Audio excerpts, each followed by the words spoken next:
We couldn't be more thrilled to have the 24th U.S. Poet Laureate here with us in Tucson tonight. Limon's poems remind that the world is so much more than the rectangle of a Zoom call or the phantom touch of a phone screen. If poetry really is a preserve for the imagination, like a national park, a place where wildness is still possible. Peace is very rare. There's always something happening, vehicles, sounds, phones, technology. But to be out here with nothing but the wind and the sound of the trees, it is sometimes overwhelming for some.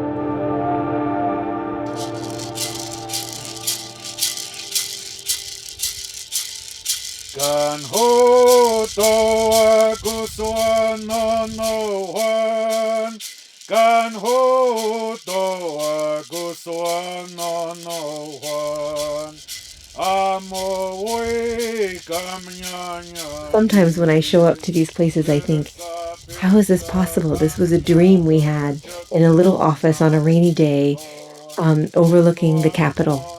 And I thought, we just need to get out into the land. And here we are. So it feels really moving to be here. So this is a part of Poetry in Parks, which is the signature project of U.S. Poet Laureate Ada Limón.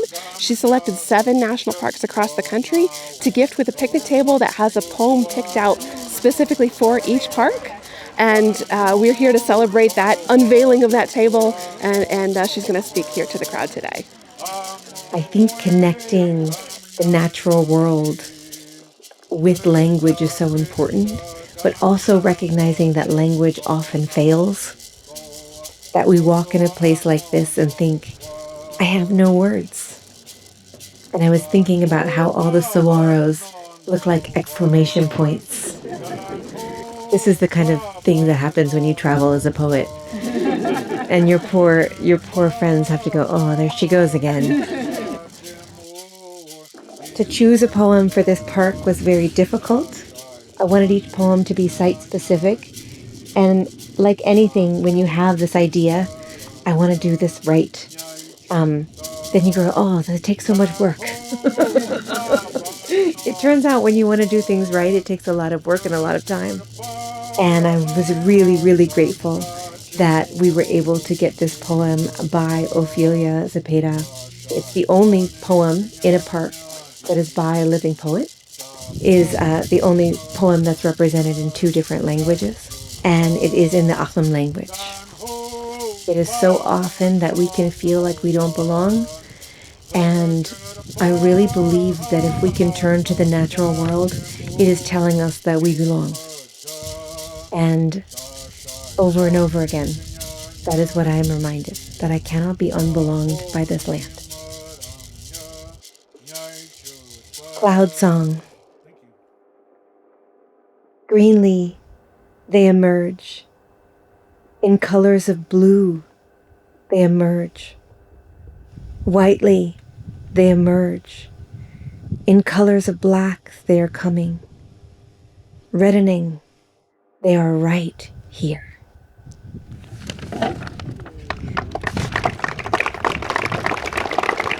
And now we get the beautiful part, which is to unveil this gorgeous picnic table.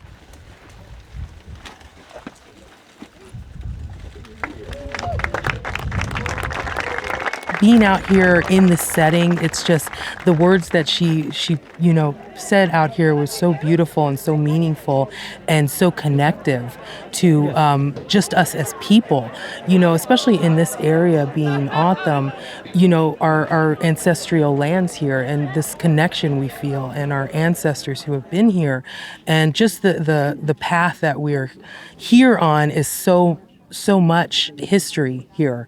And, it's beautiful.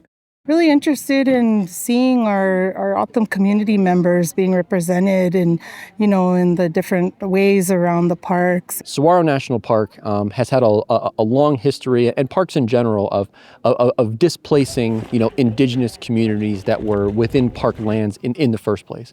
So being able to find ways to reconnect tribal youth to their ancestral homelands is really, really important. And the U.S. Poet Laureate absolutely helped to kick that off today in a real big way. She has that voice where it's soothing, and you're out here. And I was just thinking of all like the swirls, because the swirls mean a lot to the O'odham people, and they're considered like people. They're considered family.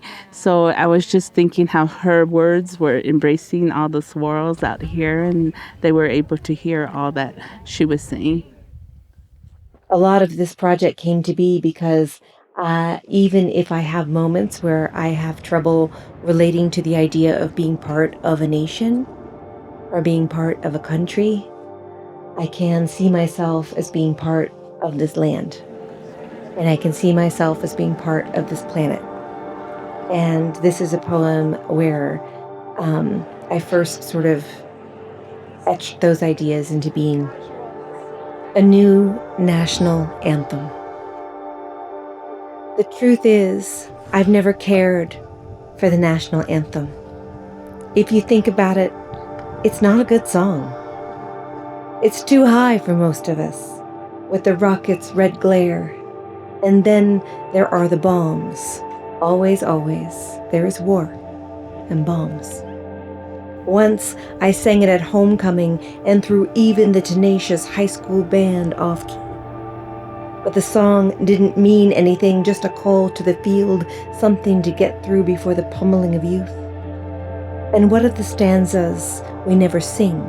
The third that mentions no refuge could save the hireling and the slave. Perhaps every song of this country has an unsung third stanza. Something brutal, snaking underneath us as we absent-mindedly sing the high notes with the beer sloshing in the stands, hoping our team wins. Don't get me wrong, I do like the flag, how it undulates in the wind like water, elemental. Best when it's humbled, brought to its knees, clung to by someone who has lost everything. When it's not a weapon, when it flickers, when it folds up so perfectly you can keep it until it's needed, until you can love it again, until the song in your mouth feels like sustenance, a song where the notes are sung by even the ageless woods, the short grass plains, the Red River Gorge, the fistful of land left unpoisoned, the song that's our birthright, that's sung in silence when it's too hard to go on, that sounds like someone's rough fingers weaving into another's, that sounds like a match being lit in an endless cave, the song that says, my bones are your bones, and your bones are my bones, and isn't that enough?